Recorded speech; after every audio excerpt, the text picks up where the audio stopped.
ನಾನಿವಾಗ ಕಡಲೆಪುರಿ ಚುರುಮುರಿ ಮಾಡ್ತಾಯಿದ್ದೀನಿ. ಅದಕ್ಕೆ ಬೇಕಾಗಿರೋ ಇಂಗ್ರೀಡಿಯೆಂಟ್ಸ್ ಈರುಳ್ಳಿ, ಕೊತ್ತಂಬರಿ, ಸ್ವಲ್ಪ ಸಣ್ಣ ಚೋಚು ಹಾಗೂ ಬೂಂದಿ ಖಾರ, ರುಚಿಗೆ ತಕ್ಕಷ್ಟು ಉಪ್ಪು, ಖಾರದ ಪುಡಿ, ಸ್ವಲ್ಪ ನಿಂಬೆಹಣ್ಣಿನ ರಸ.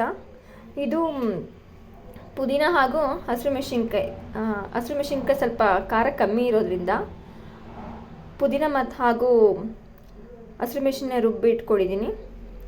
ಟೊಮೆಟೊ. ಇವಾಗ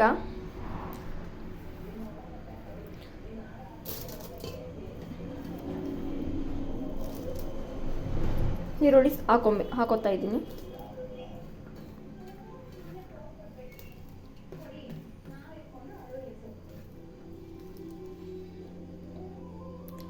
ಹಾಗೂ ಬೂಂದಿ ಖಾರ, ಟೊಮೊಟೊ,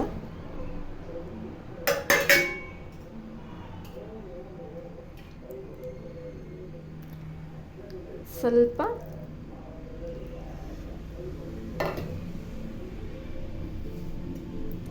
ಒಂದು ಸ್ವಲ್ಪ ಉಪ್ಪು, ರುಚಿಗೆ ತಕ್ಕಷ್ಟು ಉಪ್ಪು, ಸ್ವಲ್ಪ ಖಾರದ ಪುಡಿ. ಹಸಿಮೆಣಸಿನ್ಕಾಯಿ ಖಾರ ಕಮ್ಮಿ ಇರೋದ್ರಿಂದ ಸ್ವಲ್ಪ ಖಾರದ ಪುಡಿ ಹಾಕೋತಾ ಇದ್ದೀನಿ. ಕೊತ್ತಂಬರಿ ಸೊಪ್ಪು,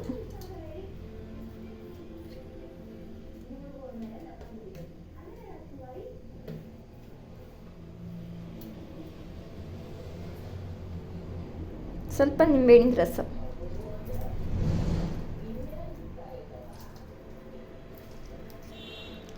ಇವಾಗ ಮಿಕ್ಸ್ ಮಾಡ್ಕೊಬೇಕು.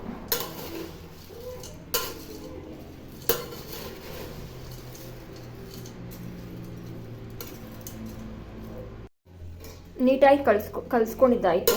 ಇವಾಗ ಇನ್ನು ಒಂದು ಪ್ಲೇಟ್ಗೆ ಹಾಕ್ಕೊಂಡು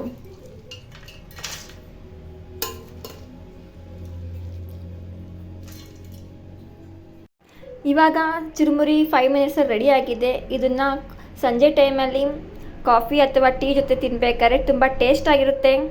ಟ್ರೈ ಮಾಡಿ ನೋಡಿ.